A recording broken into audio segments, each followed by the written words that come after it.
in the middle today. Yes. Stuck in the middle with you. Three of Cups Entertainment. Here for another light conversation. That's right. With Sherry. Donica and Laura. Hi, Hello. welcome. Thanks for joining us. Go ahead, Laura. Oh, this will be our special leading up just before Christmas. Now, not necessarily And the holidays. Yes, And yes, holidays. Because Hanukkah yes. falls on the Christmas Eve this time. And it does. I think so. Thank you. I think so. My point to that was Gadget, going to be the same. gadget. It's like we're going to be covering all sorts of things. We're a non-dogmatic group, and we have all sorts of belief systems here, and that's what we love to talk about. But nonetheless, it is the time of the year. It's the holidays.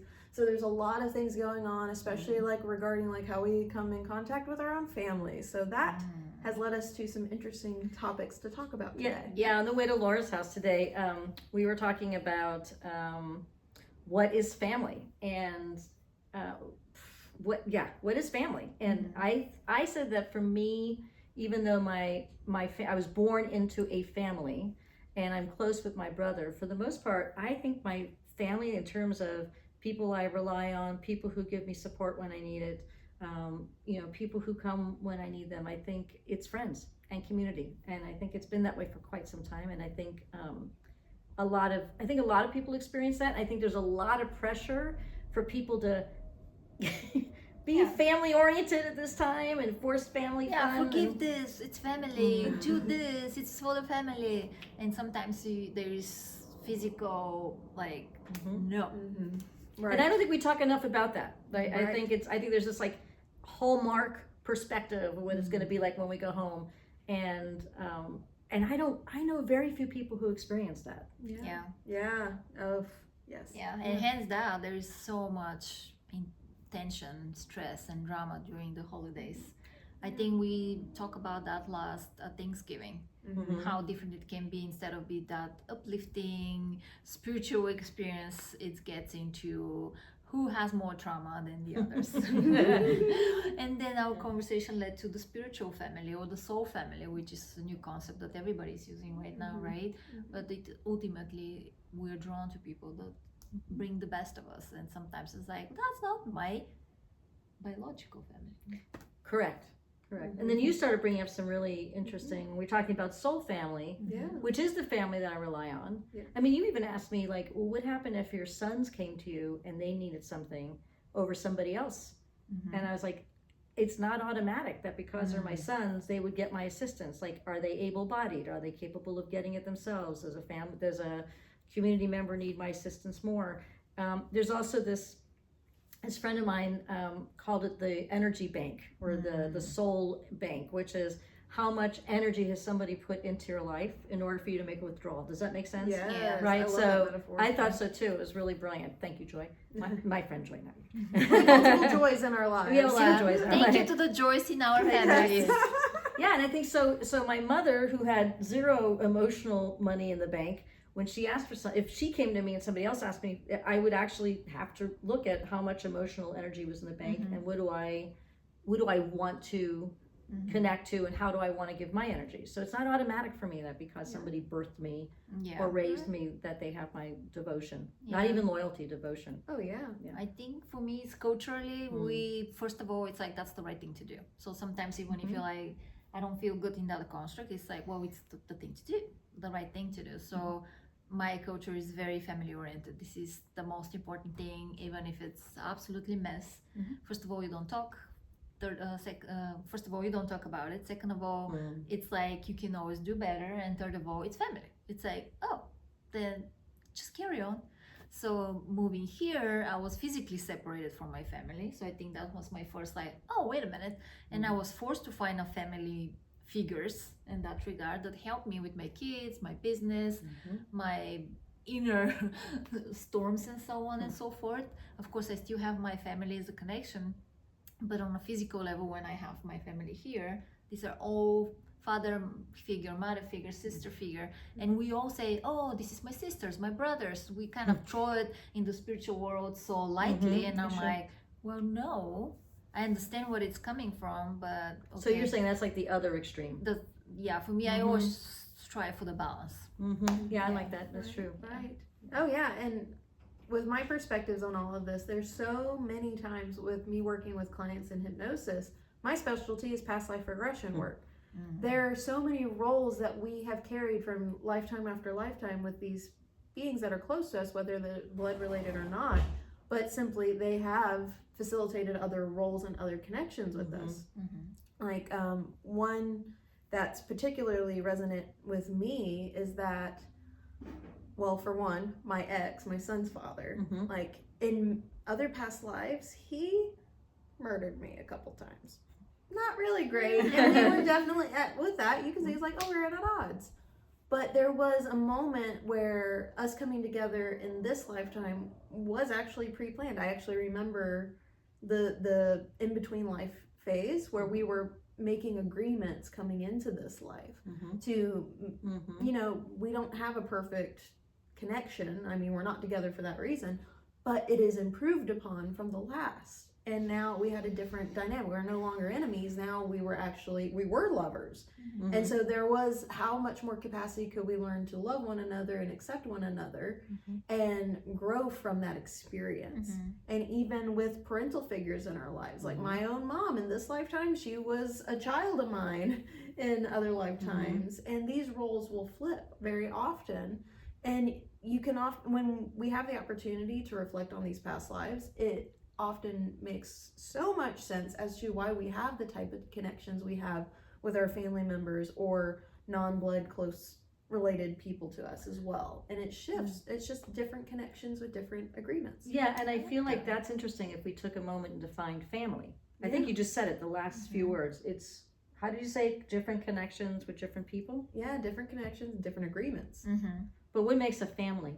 Well, to me, everybody is connected. I mean, we're all a big one. family when you think about it. Yeah. So the metaphor that I like to refer to is that if you're imagining that every being of consciousness is a part of the giant ocean of connectivity, there can be moments where, you know, the ocean starts to diverge a little, becomes a river, and then it has little creeks branching off. And those can be, those little creeks and branches can be what are considered your soul group, your soul family. That's just nice. because I like they, that analogy. The metaphor is nice. I like it. Yeah, so it's more shifting to the word family to tribe. Ooh. Right? Yeah. Can we say that? Yeah. From family to tribe. I like that too. Right. And I think it's going to, as you said that, I'm imagining that even our viewers, lots of people are going to have different associations, like with how that word resonates with them too. I mean, people will have like resistance to the word family for sure. I mean, that's why we're like expanding on this conversation in general.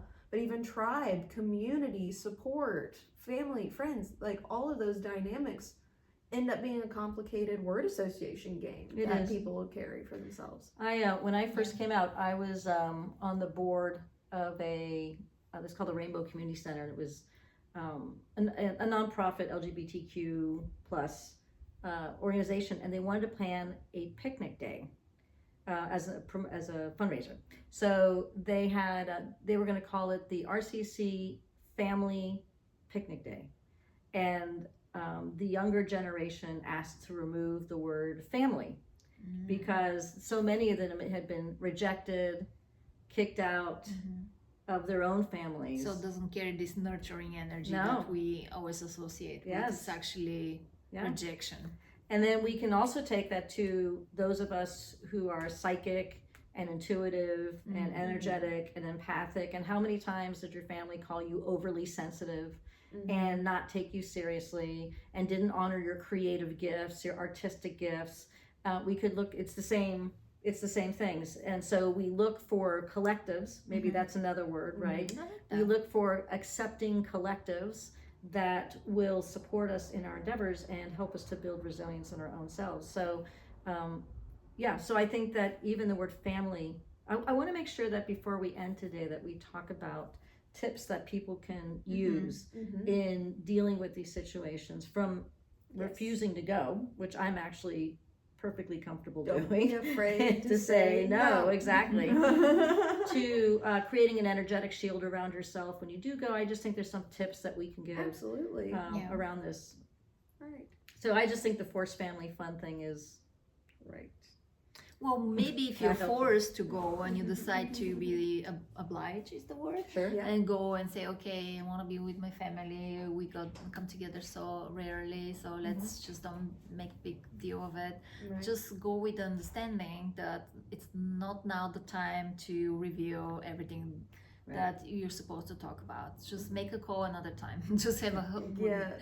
a great time to get as much as you can. When someone starts kind of shooting these little arrows at you, or hooks I call them, and trying to like Engage. play you as an instrument of torture, and to be like the no, remember the no, right? Say no, I want to be excused, and that's it. So be mindful and in your body when you start feeling this like, but I want to explain, or I wanted to Right. overdo, or that's another thing, we overdo for the holidays because Oh. we feel we miss Overcompensate. something, overcompensated, and it's like no, it's a no. So that would be my tip if you're already decided to be there and be with your family Yeah. in some Right. capacity. Yeah, don't overdo. I resonate with that too because there's a factor that I have embodied for many years of my life, but I see it in others too, where it's like, well, on one level, for survival's sake, we're always trying to fit in, and of course, your family, the people that raised you, brought you up in your formative years, are so much of your beginning associations with what it means to fit in or how to find camaraderie. So I think that when we get into those modes of trying to overdo it or over explain because we really want to be seen and heard in that realm, as you get older, you have the opportunity to say, like, hold on, I can find other support that will actually see me and hear me, feel me the way I want to outside of this. This is not my only group or of fulfillment here. Like, Yeah, these are not my only connections to do that. So let's do this. Don't Let's look for the validation just from Yeah, so let's make Yes. that number one. Like Yes. let's start giving tips now. So so if you're going to sum that up in number one, Yeah. this is how to take care of yourself during the holidays. If you're going to be around family, Remember, you have other resources. They're not your only resource for connection. Yeah. and two, we talked about being able to say no. That it's okay that if you're invited, and even if there's a lot of pressure, it's okay for you to take care of yourself and say, no, thank you. No is a complete sentence. You actually don't have to explain anything. Yep. Yes. So if you feel that the experience is going to be more energetically toxic, I mean, there's hangovers in a lot of ways, right? So you can go to a family event and just shut down, but come out with a toxic resonance that can be on you for weeks. And so no matter how well you try to protect yourself, it just happens sometimes. At least it did to me. So so I learned to say no. Excuse me, I'm so sorry. Or have a little spiel after to be just release that energy, or if you want meet with the other family that's kind of like will be able to help you digest this, or just you So know. that could be number three. So Yeah. release. If you do go, remember you can say no. If you do go, then you can practice releasing. Practice releasing, practice not overdoing. And the other thing, it's always, I recently talked to my dad, and that was interesting. Be open to switch roles, right? We know that's my dad, that's my mom. They were supposed to tell me what to do, and they are supposed to know all the answers for everything. But slowly we're maturing, we are growing, and we are, having our own families. So you might be switching roles from time to time, giving them advices for stuff like that if they're open to listen. And they might be. So be curious, are they ready to listen and be more expansive? So switching roles mean not that I'm the mom from now on, but in situation, it might be a little bit of a role play. Yeah. Another way of looking at that, I would say, is like, if you might get frustrated, like, oh gosh, I want them to be the parent, but they're not. At the moment. If you do that role play and more so imagine them quite literally being a child, it's like, oh, honey, 5. sweetheart, that's okay. I understand. Do you need You're- a hug? I know. Like, Yeah.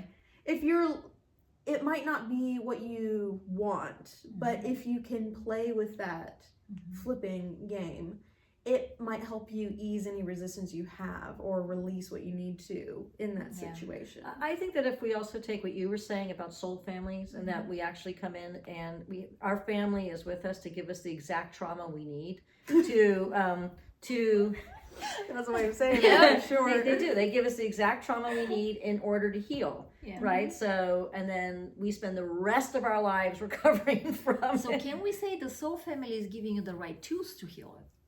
So you're your saying the family is family of giving you origin the- gives you the trauma. And the soul family is actually giving you the tools to overcome this. Let's sit with this. Mhm.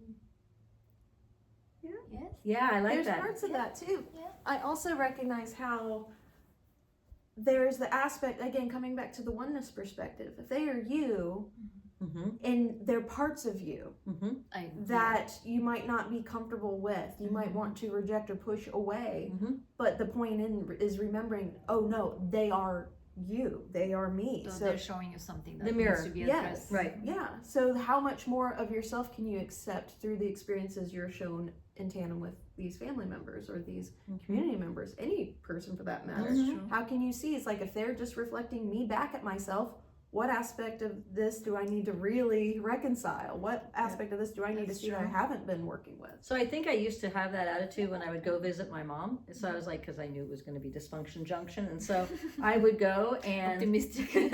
no, just practical and realistic. So, and I think part of it is I came to just accept her for who she is. Yeah. So, by the way, at this point, there's no anger. At this Yeah. point, it's just Yes. like this is a woman who is.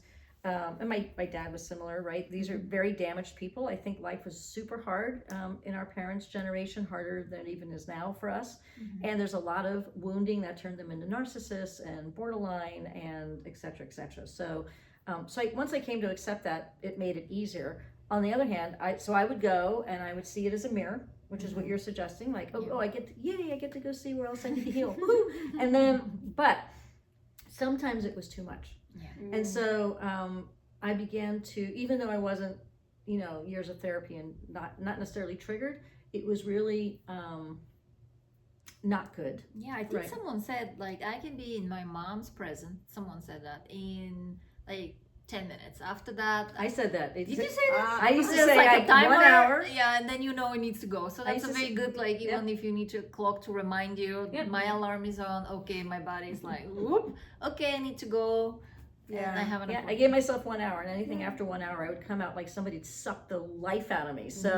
So you can also do that. You can Yes. also set a timer. If you're going to your family and you've made a commitment and it feels good to you to do it, and you're going to use it as a mirror and all the other things that we're talking about, Yes. you can go for an hour. You can Yes. go for 2 hours, and then you can make a choice to go. And I can hear you saying you don't know my family. Right. Mhm. Well, even with that, what I've had to practice in recent years, especially, with my work, initially, it was hard for me to navigate around my family members Mm-hmm. and their requests when Mhm. there were family gatherings because, I'm self-employed. I have Oh. flexible scheduling. I can do whatever I want. Yeah. I had to get in the habit of recognizing I have to schedule everything, even personal matters, with like what you're saying. It's Mhm. like, okay, if we're getting together for Thanksgiving or Christmas or any birthday or anything, Mm-hmm. I have to say it's like I'm only available between this hour and this hour. Mhm. That's the time frame I have for our Yeah. gathering.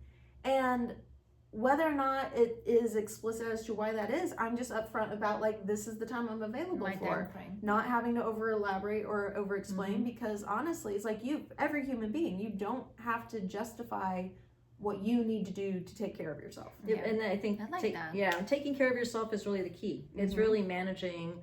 This is how I nurture myself. This is how I protect myself. This is how I don't make myself sick. I mean, Yes. Thank you for taking care of yourself. Yes.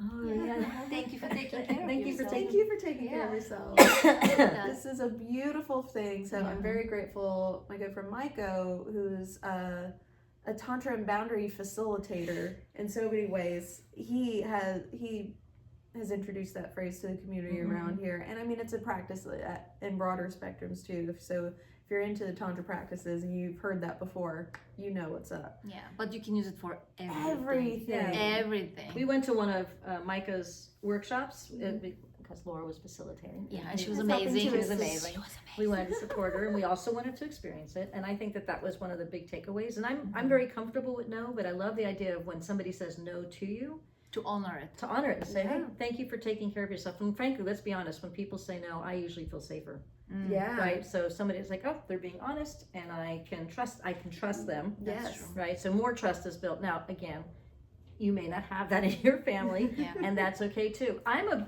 big believer in being the light. Maybe this is like tip number 4, whatever we're on.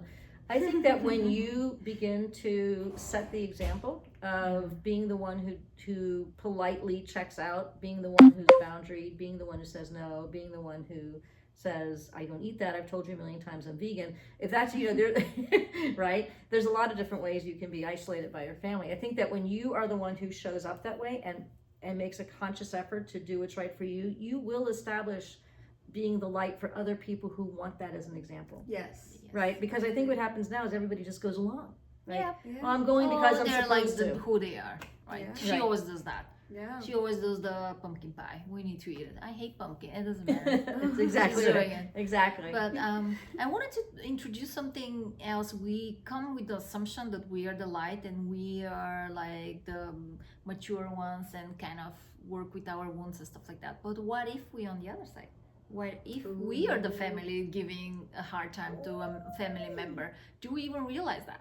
You mean because we're the ones who say no? Well, no. I'm What saying if just reversing the roles? if we like, reverse the roles. No, I'm perfect. Yeah. That wouldn't happen. to well, me. even then, I've played that game many times for myself, and that is a therapeutic journey on its own. Because you have to take ownership or responsibility for your actions when you acknowledge, like, oh, maybe I have harmed someone, maybe I have upset them. But at that point, your responsibility is for you just to recognize what you're available for, what you're not available for, and you can't take responsibility for their emotions and how they're experiencing you.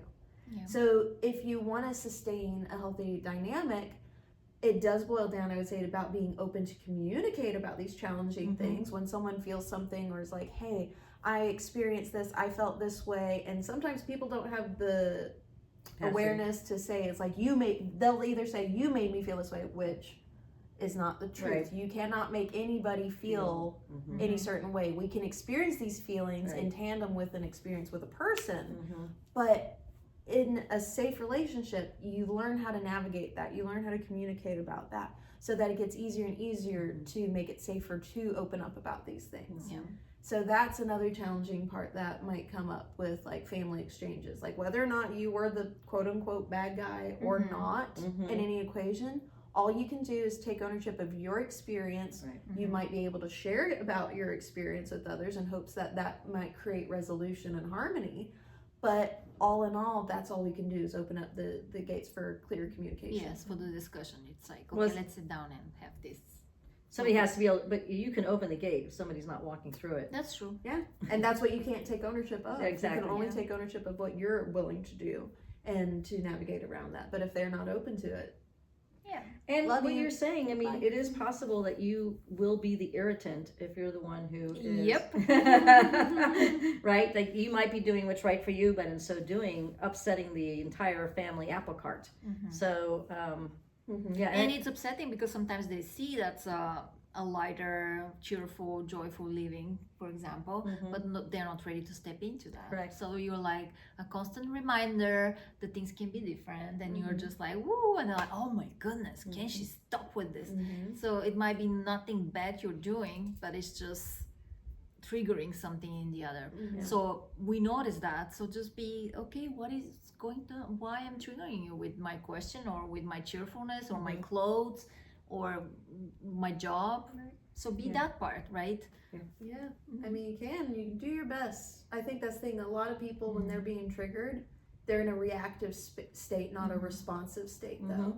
And So they're they're- hungry, probably. No, that's actually a really good Yeah. point. Yes. So at that moment, giving space as often as possible is needed for them to process or to be able to feel whatever they're feeling and then come back. Like seeing if you're, again, opening up a door for there to be like, all right, I'm going to give you some space right now, or I understand you're feeling certain ways, so let me go to the other room, or if you have to leave the gathering altogether, or Yeah. however it needs to flow, you can send a text later or a call Repair, later. always. Yeah. What do you mean by repair? Repair when you fight with someone, reconnect and repair, right? If it can If it be. feels aligned. If Yeah. it feels aligned and if to it can do be so. repaired, right? But then I'm always going back to the workshop we attended. There was a very sweet conversation. What are you trying to experience? What are you expecting? And what will be the follow-up, right? Yeah, the So it aftercare. can be attend to a family meeting. You can Mhm. call up front and say, how do you see the meeting? How do you see me involved in this? Do you want me? What is your expectation after? Do you want to call and say, hey, thank you for the lovely dinner? Do you want me to do the dishes? Like, just have a conversation about it. It's not assumed that your mom needs to gather everything and organize everything. For example, she's completely exhausted. Of course, she won't have any space for anything. Right. So something simple like that might be actually opening the door. Right. But nonetheless, I have another tip, because what comes to mind is that a lot of people that are having difficult associations with challenging, potentially family members, try to have fun wherever you can as often as possible. I think if you do feel inclined to go to a gathering with these people and it, like talking with them is going to take me nowhere. That's just not the game they're available to play. All right, I'm going to find my own games to play. So for example, with me, when I do these family gatherings, thankfully there's other kids at these gatherings, my son included. He's got little cousins and my niece, and like I love talking with the kids. It's like, so if I can have fun playing with them, either we play a game or something or have fun conversations with them, that will be my focus And for participation. I'm not going to worry about talking about spirituality with the grown-ups in my family that have no capacity or willingness to open up about that. Yeah. So find the fun where you can. I love that. I love that. And even if that's finding fun and like focusing on the food, hey, cool. Yep. Yeah. Yep. If there's good food there, hey, feel free to just comment and only talk about food. Yeah, the give whole me the night. recipes. Amazing. Yes, yes. I am getting such a strong message right now to talk about drinking. I think it was when you were talking about eating and enjoying the food. I think a lot of times drinking becomes excessive at these events. And feel people loosen up and there's something. Yep. So it can go overboard, it can get nasty, it can and you could be in recovery, you could be trying to abstain, it could be that you just don't like how people get when they drink too much. Because what was it? It was was it the scientific explanation that the brain switches and something after drinks? I don't know about that, but that makes sense. Yeah. Right. Yeah. Well, even on a spiritual level, like an Exactly. energetic level, because everything carries its own frequency, right? Even thoughts and feelings, emotions are its own frequency, but especially tangible items or food or beverages. And so alcohol in particular definitely has an interesting frequency to work with. And at that point, and depending on your relationship with that frequency, depending on where you're at in relation to that frequency, it might pull you down or it might be the thing that levels you out. Everybody's going to have a different experience with that for sure. But knowing where you're at and what your tolerance is to that is so important to navigate around those spaces. For example, it's like me in particular, I don't drink anymore. Oh man, you are so cute when you do that. They saw me drink like a sip. 2 years ago for New Year's. A sip. Yeah. A Drinking. sip. Yeah. Drinking, yeah. That's the thing. I don't drink anymore, so I'm very much a lightweight. So even a sip will be plenty for me. Yeah. But that's the thing. I grew up. My parents were basically functioning alcoholics, drinking beer every day, and there was this sense of not being available for deeper Well, they're on a connection. different frequency. That's Exactly. True. Yeah. That's true. They're And so completely on a me different frequency. recognizing that, like I used to fight that a lot, Right. especially as a teenager and my Well, you upbringing. think I it's didn't- a personal, yeah, it's you like, know. why would you choose this over me on your Yeah. daughter? Why Yeah. would you choose this beverage over me? But nonetheless, it's not about that. That's the thing that was hard to reconcile in my psyche. It was like, it's not about that they don't care about me, but the frequency that they're on just doesn't match my own frequency for me to feel like I'm receiving what they have to offer. Yeah. Well, Or as a even kid, vice versa. and as a child, you couldn't walk away. Yes. But as an adult, you can. Yes. Right now, I actually was just getting because I'm getting more hits now about I feel like they're lining up and saying, oh, and talk about this and talk about this. Did you so I'm also hearing. I'm not really sure what this is about, but they're saying different belief systems even within the one context. So like this sounds silly, but this is what they're saying. Santa Claus, Yeah. right? The different perspectives of Santa Claus, the different perspective of the tree, Yeah. which by the way is beautiful, and what it means to each person. Yes. What else? I was raised Jewish, so I don't know what. I would love to expand on Oh that. yeah. Because the rest of my mom has open beliefs, and so she is a little more open-minded in terms of accepting where I come from, but she still labels herself as a Christian in so many ways. Not necessarily, she's not going to church every Sunday type, but that's she identifies. Similarly with my sister, she, in the conversations I've had, is less open to the things I believe in, like open spirituality, but she also identifies Christian. And so her relationship with Christmas trees, all of that is from the Christian narrative, that perspective. For me, I put up a Christmas tree in my house because I like the pagan ties that it stems from. Like when you look into history, a lot of these practices were just simply taken. Absorbed. Yeah, they are absorbed. Or taken. But that's the thing I love. Transformed. Yes. But I personally work. I personally work with more pagan beliefs than the rest of my family does, but that's only because by the time I was born, I was the youngest of my siblings. They had already done the church thing. They did that, and that was a part of what they grew up in, but it became less prevalent by the time I came around. Especially by this time I was 6 years old, we essentially stopped going to church. So I didn't feel pressure to adopt those beliefs. It just kind of seemed like something that was just around. I was aware of Christianity, but I didn't feel pressure to take it on. Yeah. So that gave me more freedom to, when I got older and I was curious about deeper meaning things and just the history, like why do we celebrate Christmas? Like I started doing research in a different direction. I wasn't following the Bible, but the rest of my family members, that was just what they knew, and that's kind of what they already had. Right. So that's just where we were at. We were splitting and we were having entirely different life experiences. And I feel that way with any family dynamic. It's like you can have two siblings, two twins could be being raised in the same house, but they themselves they're having totally different perspectives, totally different experiences. So the way they relate to any situation is going to vary dramatically. And like I said, you have different traditions also, right? Yeah, we have a different tradition, again, closer to the pagan traditions and stuff like that, around a lot of food that needs to be prepared in a different way, a lot of bread that's kind of bringing some energy and stuff like that. But I was thinking about this difference in you mentioned, if you like two siblings or even twins, let's just celebrate that. If one of them is celebrating the solace, just do it. If the other one wants to do the Christmas tree, do it. If the other is like, let's go to the church and listen to the music because it's so beautiful, let's do it. It doesn't have to be this or the other. Can I share now a funny story to me that's now funny? It was awkward in the No, funny, that's a good now it's funny. Now it's funny. Because when I was 17, I had that approach where my uncle and aunt who practiced Catholicism, they had their two young children, two little boys that were going to be in the Christmas pageant at their church. And I thought, oh my God, yes, I want to go see them. They're going to be dressed as little lambs. It's going to be so cute. How could I not want to miss this? Right. And I'm open. I was curious about so many things. So I was not against going to this Catholic church to see my family, to be supportive, like as you're saying. And it was interesting because, I mean, my uncle and aunt were very supportive of that too. They knew, like, I didn't go there. My uncle from my mom's side, he was married into Catholicism, but that was not something I was brought up with. And so they were explaining to me the different ways of going about this, especially as a guest there. And like, since I'm not a practicing Catholic, if That's the priest sweet was of them.